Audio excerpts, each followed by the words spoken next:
আলাইকুম। শম্পার সংসারে আমি শম্পা সবাইকে আরও একবার স্বাগত জানাই। যে যেখান থেকে আমার ভিডিওটা দেখছেন আশা করছি আল্লাহর রহমতে সবাই ভালো এবং সুস্থ আছেন। আলহামদুলিল্লাহ আমিও আমার পরিবার নিয়ে ভালো আছি।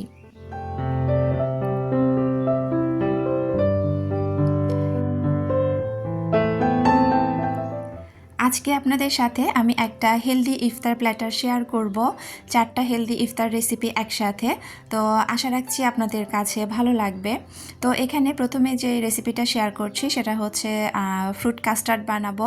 তো অফ ক্যামেরায় আমি 1 কেজির মতো দুধ এখানে জাল করে হাফ কেজির মতো করে নিয়েছি, আর অফ ক্যামেরাতেই কিন্তু আমি চিনি দিয়ে দিয়েছি। যেহেতু মিষ্টিটা আসলে যার যার টেস্টের উপরে ডিপেন্ড করে, তো এটা দেখানোর কিছু নেই। তো তারপরেও আমি হচ্ছে যে চামচটা ব্যবহার করছি এখানে, এই চামচের 1 চামচের মতো চিনি আমি এখানে ব্যবহার করেছি আর কি। তো আপনারা নিজেদের পছন্দ অনুযায়ী মিষ্টিটা অ্যাড করতে পারেন। তো এখানে আমার দুধটা মোটামুটি ভালোভাবে জাল হয়ে গিয়েছে। তো এখান থেকে কিছুটা দুধ আমি উঠিয়ে রেখেছি, আমি একটু কাস্টার্ড পাউডার মিশিয়ে নিব। তো যেই দুধটা আমার হাজব্যান্ড এনেছে এটা কিন্তু রোজার প্রথম দিনে দুধগুলো এনেছিল। তো আমার যেহেতু ডিপ ফ্রিজে জায়গা ছিল না, আমি দুধগুলো জাল করে নর্মাল ফ্রিজে একটা পাতিলে করে রেখে দিয়েছি। ওখান থেকে একটু করে করে নিয়ে আমি দুধগুলো খাচ্ছিলাম। তো সমস্যা হচ্ছে যেদিন দুধটা নিয়ে এসেছে ওই দিন কিন্তু দুধ যে জাল করেছি, হালকা একটু জাল করাতেই আমি দেখলাম এত পরিমাণে সর পড়ে গিয়েছে, অনেক মোটা করে সর পড়েছে। আর ফ্রিজে যখন রেখেছি তো দেখছি কি দুধ যেরকম নষ্ট হয়ে গেলে বা ছানা কেটে গেলে যেরকম হয় ঠিক ওই রকম হয়ে গিয়েছে। তবে দুধটা কিন্তু আসলেও ছানা কাটেনি। ছানা কাটলে দুধের পানি ছেড়ে দিত অথবা একটা গন্ধ থাকতো, সেরকম কিন্তু কোনো কিছুই না, একদম নর্মাল আছে, গন্ধ সব কিছু নর্মাল আছে। তবে কেন যে এতটা সর পড়েছে বা ছানার মতো কেন এরকম হয়েছে আমি জানি না। তো যাই হোক, আমি কিন্তু একটু অফ ক্যামেরায় হ্যান্ড ব্লেন্ডার দিয়ে ওই ছানাগুলোকে সুন্দরভাবে মিশিয়ে নিয়েছি। আর এই পর্যায়ে এখন যে কাস্টার্ডের পাউডারটা আমি মিশিয়েছি সেটা এখন এর সাথে অ্যাড করে দিয়ে একটু বলক উঠলে কিন্তু আমি এটা নামিয়ে নিব।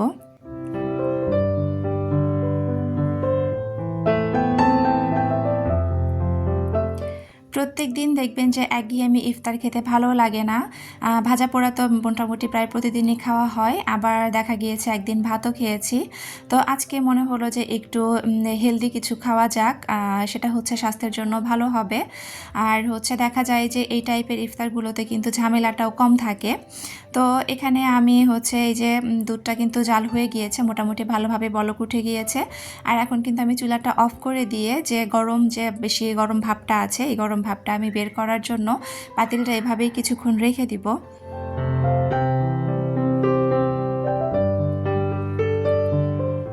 বেশ কিছুক্ষণ পরে যখন মোটামুটি ভালোভাবে গরম ভাবটা বের হয়ে যাবে সেই পর্যায়ে আমি দুধগুলো এই বাটির মধ্যে ঢেলে নেব।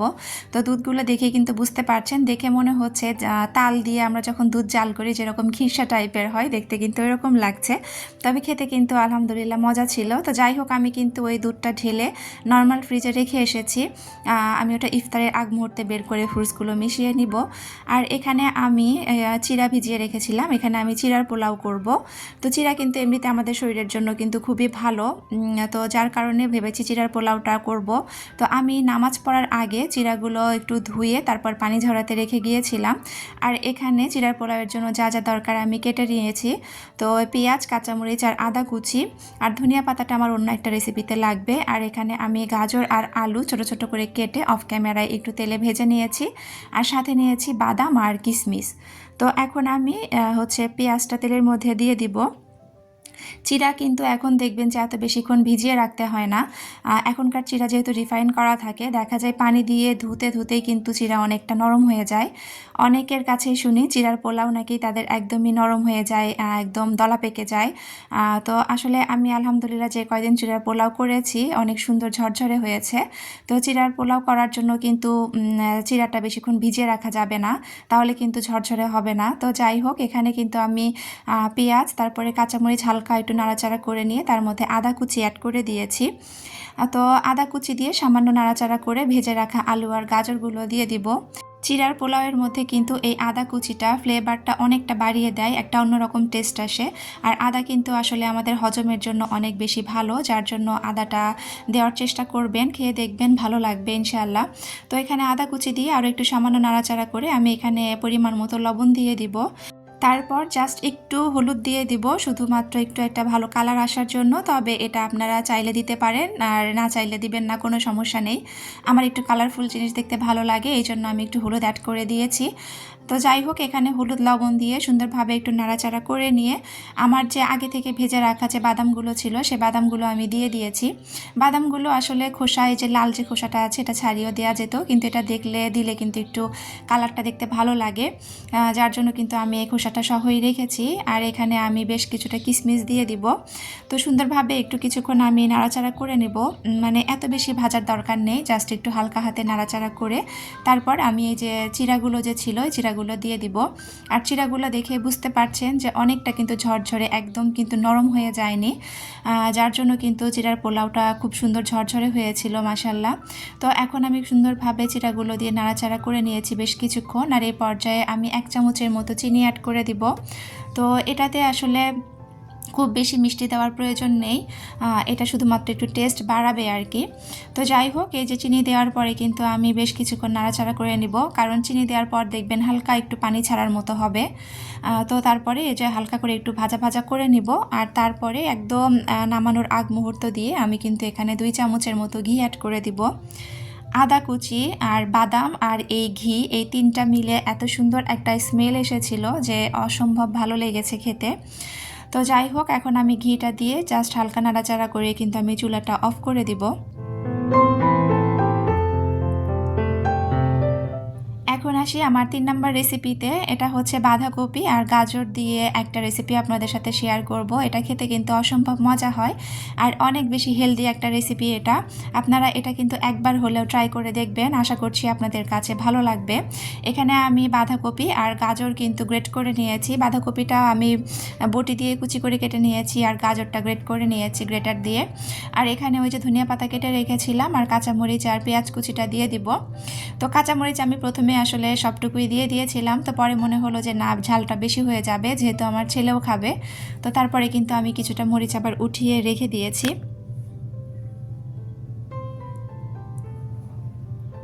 এটার মধ্যে খুব বেশি কোনো মশলার প্রয়োজন পড়ে না, এই যে সামান্য একটু লবণ দিয়ে দিয়েছি তাহলেই কিন্তু হয়ে যাবে। আর আমি কোনো এক্সট্রা কোনো মশলা এখানে ব্যবহার করব না। তো আমি এই লবণ দেওয়ার পরে সুন্দরভাবে একটু হাত দিয়ে কচলে এই বাঁধাকপি আর গাজরটাকে একদম হাতে মাখিয়ে নরম করে নিব। তো এই যে দেখেন কত সুন্দর নরম হয়ে গিয়েছে। আর এই পর্যায়ে কিন্তু আমি এটার মধ্যে ডিম অ্যাড করব।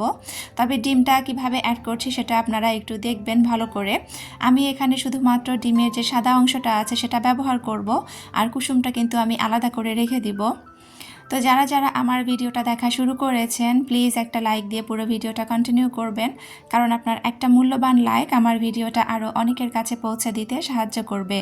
যারা নতুন আমার চ্যানেলটা ভিজিট করছেন, আমার ভিডিওর কোনো অংশ, আমার কথা বা কাজের কোনো অংশ যদি আপনাদের কাছে একটুও ভালো লেগে থাকে আর আপনারা যদি এই রকম লাইফস্টাইল ব্লগ দেখতে পছন্দ করে থাকেন, তাহলে আপনারা আমার চ্যানেলটি সাবস্ক্রাইব করে পাশে থাকা বেল অপশনে প্রেস করে অল বাটনে ক্লিক করে রেখে দিতে পারেন, যাতে করে আমি ভিডিও ছাড়ার সাথে সাথে নোটিফিকেশন আপনার কাছে চলে যায় আর আপনি আপনার মূল্যবান সময় বের করে আমার ভিডিওটা দেখে নিতে পারেন।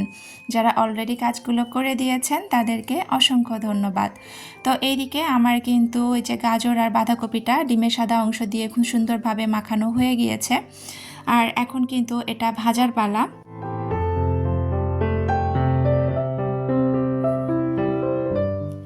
আগে থেকেই চুলায় আমি একটা ফ্রাই প্যান বসিয়ে রেখেছিলাম আর এই পর্যায়ে অল্প সামান্য কিছু তেল ব্রাশ করে নেব। তো এখানে কিন্তু খুব বেশি তেল দেওয়ার কোনো প্রয়োজন নেই, অল্প তেলেই হয়ে যাবে। আর ননস্টিক ফ্রাই প্যানে ভাজলে তো আরোই দেখা যায় তেলটা কম লাগে। তো এই যে এখন আমি সুন্দর মতো এই যে গাজর আর যে বাঁধাকপিটা মাখিয়েছি এটা আমি দিয়ে মাঝখানের অংশটা একটু ফাঁকা রেখেছি, এই জায়গাটায় আমি এই কুসুমটা দিয়ে দিব। এটা দেখতেও যেমন সুন্দর হয়, খেতেও কিন্তু অসম্ভব মজা হয়। তো এখানে কুসুমটা দিয়ে দেওয়ার পরে সামান্য একটু গোলমরিচের গুঁড়া আমি উপর থেকে ছিটিয়ে দিব। এটা সুন্দর একটা স্মেল আসবে, খেতে ভালো লাগবে। তো এটা গোলমরিচ দেওয়ার পরে কিন্তু আমি সুন্দরভাবে এটাকে ঢেকে দিব আর বেশি কিছুক্ষণ রান্না করে নিব। বেশ কিছুক্ষণ বলতে 1-1.5 মিনিটও লাগে না, একদম লো হিটে যেহেতু এটা ভাজতে হয়। আর এটা না আমি উল্টাতে গিয়ে একটু অসাবধানতার কারণে সাইড থেকে ভেঙে গিয়েছে। আপনারা যদি পারেন এটা আর একটু ছোট করে দিবেন, তাহলে দেখবেন যে উল্টাতে সুবিধা হবে। তবে আমরা কিন্তু এটা হচ্ছে না উল্টিয়েও খাই, যেহেতু বাঁধাকপি গাজর এগুলো কিন্তু সিদ্ধ হওয়ার কিছু নেই, এগুলো কিন্তু কাঁচাই খাওয়া যায়। ডিমটা শুধুমাত্র একটু সিদ্ধ হয়ে গেলেই কিন্তু কিন্তু নামিয়ে নেওয়া যায়। আমি উল্টিয়ে দিয়েছি, মানে এভাবে উল্টিয়ে আমি দুটো ভেজেছি আমার মেয়েদের জন্য, কারণ ওরা হচ্ছে কাঁচা কুসুম খাবে না। আর আমার হাজব্যান্ডের জন্য কিন্তু আমি কাঁচা কুসুমই রেখেছিলাম, তো সেটা আপনাদের সাথে পরে শেয়ার করব। আমি কিন্তু অফ ক্যামেরাতেই সব ভেজে নিয়েছি। আর এখানে আমি একদম ইফতারের আগ মুহূর্তে যে কাস্টার্ডের দুধটা ফ্রিজে রেখেছিলাম সেটা বের করে নিয়েছি। তার মধ্যে এখন আমি সবগুলো ফল মিশিয়ে নিব। তো এখানে আমি হচ্ছে ডালিম, তারপরে আঙুর, আপেল আর কলা ব্যবহার করেছি। আপনারা চাইলে আপনাদের পছন্দ মতো অন্য যে কোনো ফলই মেশাতে পারেন। আসলে ফ্রুট কাস্টার্ড তো বানাতে সবাই পারে, এটা তো আসলে আমার বলার কিছু নেই। তো যাই হোক, তো এটা মেশাতে মেশাতে আপনাদের সাথে ছোট্ট করে একটা কথা শেয়ার করি। আমার আসলে প্রত্যেকটা আপুর কমেন্টের রিপ্লাই দেওয়াটা অনেক বেশি কষ্টকর হয়ে যাচ্ছে, যেহেতু অনেকগুলো কমেন্ট আসে। তো যার কারণে আমি রিপ্লাইটা ঠিক মতো দিতে পারছি না। তো প্লিজ একটু ক্ষমা সুন্দর দৃষ্টিতে দেখবেন। আপনাদের যদি ভিডিও রিলেটেড কোনো কিছু প্রশ্ন থেকে থাকে বা কিছু জানতে চান, সেটা অবশ্যই আপনারা আমাকে কমেন্ট করতে পারেন। আমি নেক্সট ভিডিওতে আপনাদের সেই কমেন্টের উত্তরগুলো দেওয়ার চেষ্টা করব ইনশাআল্লাহ। তবে রিপ্লাইটা আসলে আমি দিতে পারছি না, এই জন্য আমি আন্তরিকভাবে দুঃখিত। তো যাই হোক, এখানে আমি এখন পরবর্তী আমার রেসিপিতে চলে এসেছি। আমি এখানে একটা হেলদি সালাদ বানাবো। আমার যে ছোলাগুলো লবণ দিয়ে আগে থেকে সিদ্ধ করা ছিল, ওটা আমি নামিয়ে নিয়ে কিছুটা গরম করে নিয়েছি হালকা করে। আর এখানে আমি কিছু সবজি কেটে রেখেছি। সবজি বলতে সালাদের জন্য এখানে গাজর, শসা, টমেটো, কাঁচামরিচ কুচি, পেঁয়াজ কুচি, ধনিয়া পাতা, আর এখানে একটু মুরগির মাংস আছে। মুরগির মাংসটা আমি কিন্তু একটু আদা রসুন বাটা, গোলমরিচ দিয়ে সুন্দর করে, গোলমরিচের গুঁড়া দিয়ে আর কি সুন্দর করে সিদ্ধ করে হালকা তেল দিয়ে নাড়াচাড়া করে একটু ভেজে রেখেছিলাম। তো এখন আমি এই ছোলার সাথে সবগুলো দিয়ে একসাথে ভালোভাবে মিশিয়ে নিব। তো আমি যখন এই সালাডটা মেশাচ্ছিলাম, ঠিক ওই সময় আমার হাজব্যান্ড ফোন দিয়ে বলল সে আসতে পারবে না ইফতারিতে, তার আজকে নাকি কোথাও একটা দাওয়াত আছে, সে ওখানে চলে যাবে। তো যেহেতু অনেকটা বেশি পরিমাণে আমি এখানে মাখিয়ে ফেলেছিলাম, তো আমার হাজব্যান্ডের জন্য কিন্তু আমি কিছুটা উঠিয়ে রেখেছি। তারপরে আমি লবণ দিয়েছি পরিমাণ মতো। আর এখানে আমি দিয়ে দিব কিছুটা তেঁতুলের কাঠ। আমি তেঁতুলের কাঠটা আগেই রেডি করে রেখেছিলাম, মানে তেঁতুলটা আগে পানিতে গুলিয়ে রেখেছিলাম। আর এখানে আমি মোটামুটি 2 চামচের মতো চাট মশলা অ্যাড করে দিব।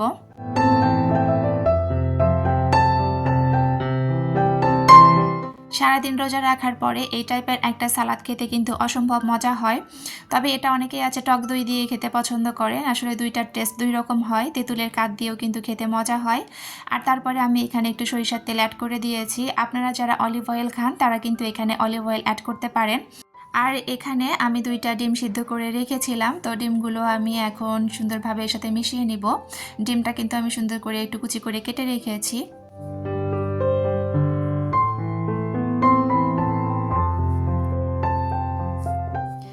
আসলে আমার কথা বা কাজের মধ্যে অনেক রকম ভুল ত্রুটি আছে, প্লিজ সবাই একটু ক্ষমা সুন্দর দৃষ্টিতে দেখবেন। আমি আসলে সেরকম পাকাপোক্ত কোনো রাঁধুনি না, তবে আমি যেভাবে যেটা করি সেটাই আপনাদের সাথে শেয়ার করার চেষ্টা করি। তো আপনারা হচ্ছে এই হেলদি রেসিপিগুলো যারা খেয়েছেন তারা তো খেয়েছেনই, যারা খাননি একবার অন্তত ট্রাই করে দেখতে পারেন, ভালো লাগবে। আর এখানে আমি একটু গাজর আর হচ্ছে শসা নিয়ে নিয়েছিলাম, আর এই যে বাঁধাকপির যে একটা কাঁচা কুসুম দিয়ে আমি রেখেছিলাম সেটা আপনাদের সাথে শেয়ার করলাম। তো আমি এখানে ইফতারটা রেডি করে নিয়েছি, শুধু একটা প্লেটেই রেডি করলাম, আর বাকিগুলো আপনাদের সাথে শেয়ার করছি না। তো এই যে আমি হচ্ছে গ্লাসে শরবতটা ঢেলে নিয়েছি, আর আপনাদের সাথে ফাইনাল লুকটা আমি একটু শেয়ার করে দিচ্ছিলাম। তো কেমন লেগেছে আমার হেলদি রেসিপিগুলো অবশ্যই একটা কমেন্ট করে আমাকে জানাবেন। আর আপনাদের সাথে কথা বলতে বলতে ভিডিও শেষ পর্যায়ে চলে এসেছি। আপনাদের সবার সুস্থতা কামনা করে আর আমার পরবর্তী ভিডিও দেখার আমন্ত্রণ জানিয়ে এখান থেকেই বিদায় নিচ্ছি। আল্লাহ হাফেজ, আসসালামু আলাইকুম।